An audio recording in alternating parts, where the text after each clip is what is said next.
अस्सलामुअलैकुम। आज मैं आपको बुक D3 जिसका चैप्टर नंबर 1 है उसकी एक्सरसाइज 1A का क्वेश्चन 2 कराऊंगी। आइए हम क्वेश्चन 2 रीड करते हैं। Simplify each of the following. Question 2 के A to F पार्ट है जिन्हें हमें सिंप्लीफाई करना है। आइए हम इसका पार्ट A करते हैं।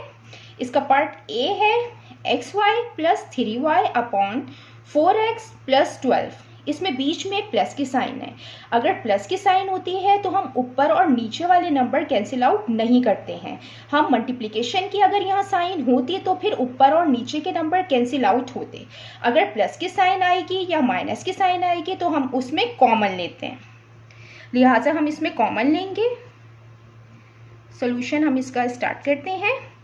xy plus 3y upon 4x plus 12। xy plus 3y, यहाँ पे y सेम है और यहाँ पे भी y सेम है। दोनों में y हम कॉमन है तो हम y को कॉमन निकालेंगे। जब यहाँ से y कॉमन आ जाएगा तो यहाँ पे x बचेगा, प्लस यहाँ से भी y कॉमन निकाल लिया है तो 3 आएगा। अब 4x प्लस 12 में कौन सा नंबर कॉमन आएगा? यहाँ पे हम 4 कॉमन लेंगे क्योंकि 4 की टेबल में 12 भी आता है, इसलिए हम 4 को कॉमन निकालेंगे। यहाँ से 4 कॉमन आ गया तो x आया प्लस 4 3 ज़ा 12।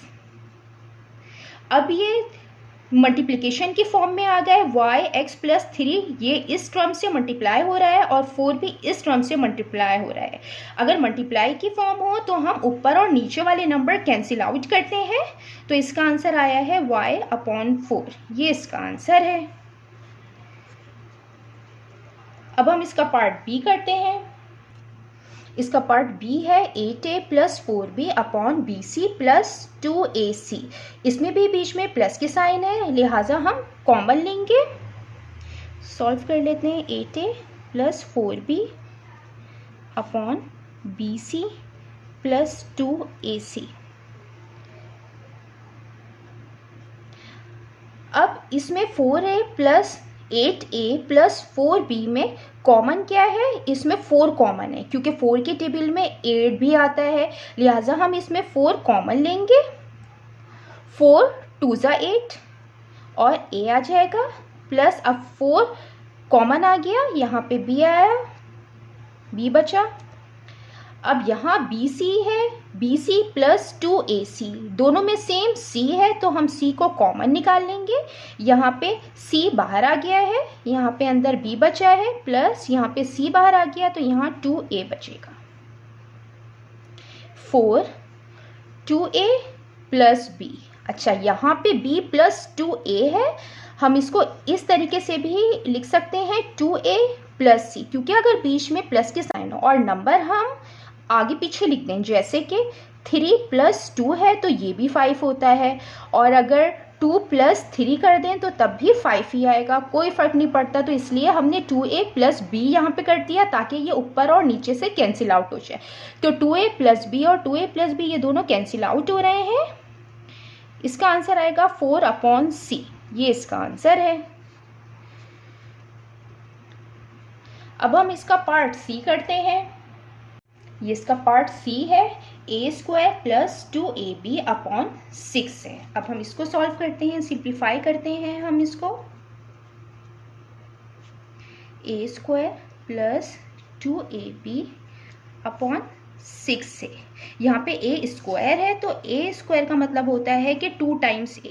यहाँ पे 2 टाइम्स a है और यहाँ पे 1 टाइम a है, तो a दोनों में सेम है, लिहाजा हम a को कॉमन लेंगे। जब a कॉमन आएगा तो अंदर एक a बचेगा, प्लस यहाँ से a के बाहर आया है तो 2b आएगा। यहाँ पे 6a है तो हम इसको 6a लिखेंगे। अब ये मल्टीप्लिकेशन की फॉर्म में आ गए हैं तो हम ऊपर और नीचे के नंबर को कैंसिल आउट करते हैं। ये a से कैंसिल आउट होगा तो इसका आंसर आएगा a प्लस 2b अपॉन 6। ये इसका आंसर है।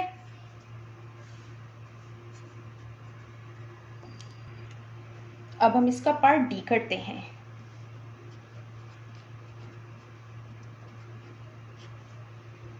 c स्क्वायर अपॉन सी स्क्वायर माइनस सी डी। सी स्क्वायर का मतलब क्या होता है कि सी 2 टाइम है, लिहाजा हम इसको सी स्क्वायर ही लिखेंगे। आप सी इंटू सी अगर लिखना चाहें तो आप वो भी लिख सकते हैं। अब यहाँ पे सी स्क्वायर माइनस सी डी है, बीच में माइनस की साइन है, लिहाजा हम इन दोनों में से कॉमन लेंगे। इसमें सी कॉमन है, यहाँ पे 2 टाइम सी है और यहाँ पे 1 टाइम है, तो हम सी कॉमन ले लेंगे। जब यहाँ पे हमने एक सी कॉमन निकाल लिया तो अंदर एक सी आएगा, यहाँ का भी सी कॉमन निकाल लिया तो डी आएगा, डी बचेगा। तो यहाँ से सी से यहाँ पे एक सी कैंसिल आउट हो जाएगा, तो सी अपॉन सी माइनस डी इसका आंसर आएगा। ये इसका पार्ट ई है, हम इसका पार्ट ई करते हैं।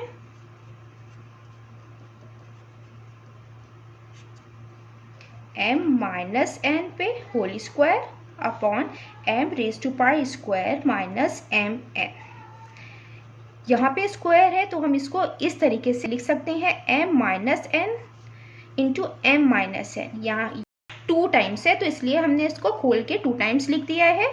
अब यहाँ पे m square minus m n है, इसमें कॉमन क्या है, दोनों में सेम m है, यहाँ पे 2 टाइम m है और यहाँ पे 1 टाइम m है, लिहाजा हम m को कॉमन निकाल लेंगे।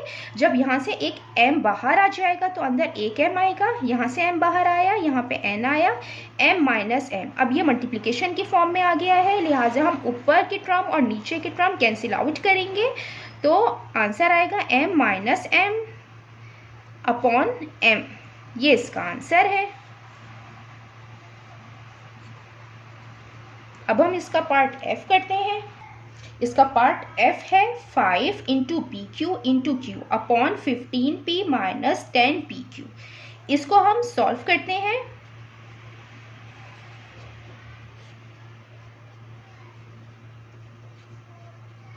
ये मल्टीप्लिकेशन की फॉर्म में लिखा हुआ है तो 5pq हम ऐसे ही लिखेंगे। यहाँ पे माइनस की साइन है तो इसमें से हम कॉमन निकालेंगे। यहाँ पे p और p सेम है तो हम p कॉमन निकालेंगे और यहाँ पे हम देखेंगे कि हम कौन सा नंबर कॉमन निकालें। हम वो नंबर कॉमन निकालेंगे जिसके टेबल में ये दोनों नंबर आते हो या वो नंबर इन दोनों को डिवाइड करता हो। तो हम 5 कॉमन निकाल सकते हैं क्योंकि 5 के टेबल में 15 भी आता है और 10 भी आता है, तो हम इसमें 5 भी कॉमन निकाल लेंगे। तो जब 5 कॉमन आया तो 5 3 ज़ा 15 और ये p हमने निकाल लिया है कॉमन, माइनस साइन, 5 2 ज़ा 10, यहाँ पे p कॉमन आया तो नीचे q आया। अब ये मल्टीप्लिकेशन की फॉर्म आ गई तो ऊपर की टर्म और नीचे की टर्म हम कैंसिल आउट कर सकते हैं, तो ये 5p और ये 5p कैंसिल हुआ, q अपॉन 3 माइनस 2q, ये इसका आंसर है। जितना मैंने एक्सप्लेन किया है, अगर इसमें कोई भी क्वेरी है तो आप कमेंट्स में लिखकर मुझसे पूछ सकते हैं। अल्लाह हाफिज़।